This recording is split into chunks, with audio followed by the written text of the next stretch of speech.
هر کسی بگویی شما ازش بخواهید اونا نمیدونین چی میگه. اون داشت یک کسی می آمد براش هارت هورتی میکرد، بعد این براش دکلمه کرد، گفت که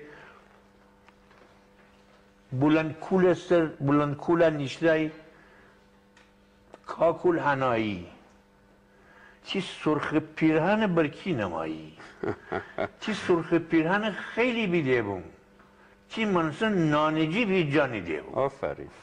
حالا اینی گفته بود، بعد آمده بود براش با آواز خونده بود، حکیمانه خونده بود، بی سواد بود. حکیمانه ای را که از بی‌وفایی دنیا هر کس میتونه به هر طور به هر شکل جمله بسازد، اون هم آمده بود ساخته بود. اینو من گرفتم. بعد بلند خونده بود که اون پسر سرخ پیرهانی بفهمد. خب اون سرخ پیرهنی که نانجیبم بوده، بله. حالا انشالله که شنونده صدای شما نباشه، ولی یه تیکشو میخونید برامون؟ بله. اون گفته بود برای اون پسر خونده بود. این دختر خانم در میان زنها یه جوری خودش جمع کرده بود که نفهمن کی داره میخونه. این احتیاط رو میکنه همش.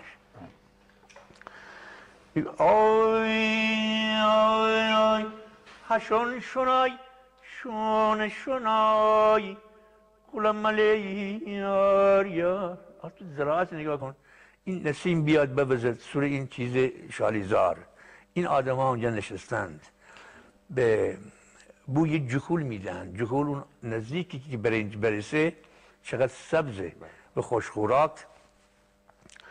اینو براش خونده بود. حالا وقت رفتن است، اصلا زندگی برای رفتن است. میبینی همینطور میان میرن دارن میرند. بعد گفته بود که چرا بیقرار شدی، بی حوصله شدی. چی گفته بود؟ شعر چی بود؟ معنی چی داشت؟ همین هشون شنای شون شنای غلام علی یار یار چی سیاه زلفان پریشونای غلام علی یار یار.